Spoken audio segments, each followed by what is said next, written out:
Lowell Lichmore chiming in. Franklin-Meyers showed more than Zuniga. Of course Franklin-Meyers showed more than Zuniga because Zuniga was used improperly.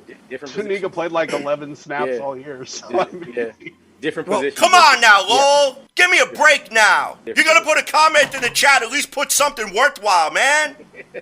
You don't talk bad about Zuniga to a Florida fan. I'm just saying. Well, then you're not going to want to hear my take. You're going to incur the wrath. Look, I know Fireball. I know you don't like Zuniga. But look, I said I like the potential.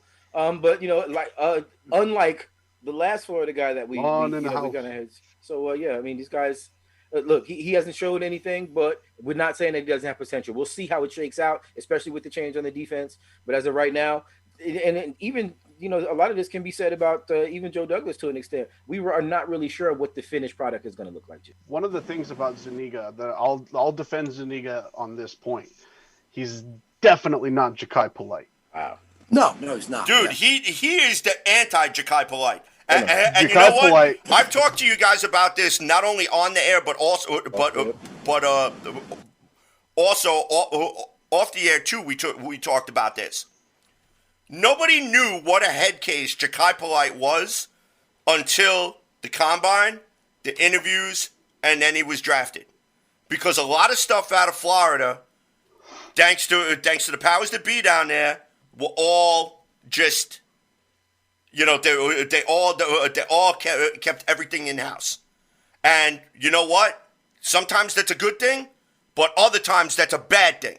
Like this one, okay? Like Jachai Polite, because dude, I mean, he would tremendous talent.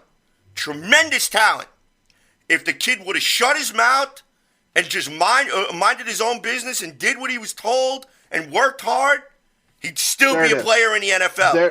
There it is, right there. Is the worked hard. He had zero work ethic, and that was the problem with Jachai Polite. I see a work ethic from Jabari Zuniga. Right. So I see a drive to want to be in there, but and he never complained. Like, he was playing out of position when he rarely got the chance to play, but he never complained. He just sat down. He did his job as best as he could. Put the guy in a position to succeed is what I'm saying. So I like Zuniga. Look, let's also not forget about the difference and I guess the benefits of having a adult and mature coaching staff. You feel me? It's going to make a world of difference, I think, for some of these young guys. I think we're going to see some really night and day production from a few of them. Yeah. And, just quick on Zuniga, I won't insult him too much. On his benefit, he's a very good bull rusher. He's very strong at at the place of attack.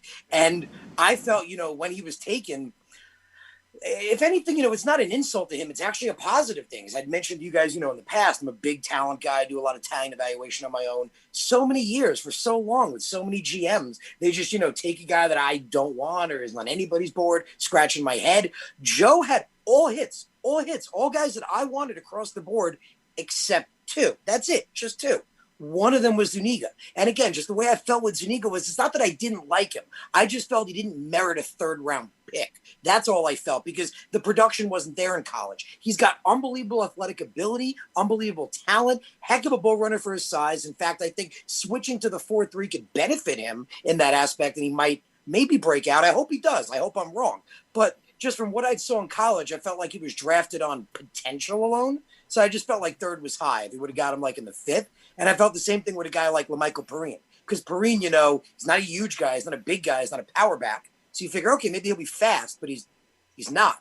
He's not really that fast. And he's not the quickest either. He's a good pass catching back. You disagree? Kevin's laughing. Yes, I do disagree. I watched this kid play for 3 years. I'm going to sit back on this one. This kid was better than anything we rolled out there, especially Frank Gore in his friggin' wheelchair. You're lucky I'm not allowed to curse on this show. You had Adam Gase that couldn't run a playbook with 2 hands and a flashlight. I was expecting his entire playbook was a giant picture of Frank Gore. But we're going to say LaMichael Perrine sucks. Come on now. Yeah, I don't know. Look, I just wouldn't have taken him as high. Basically, if I could have got Perrine or Zuniga later in the draft, I would have felt better. For me, it was just value at the time. Every other pick, I was like, loved it. At the end, I was like, this is the first Jets GM that gets it.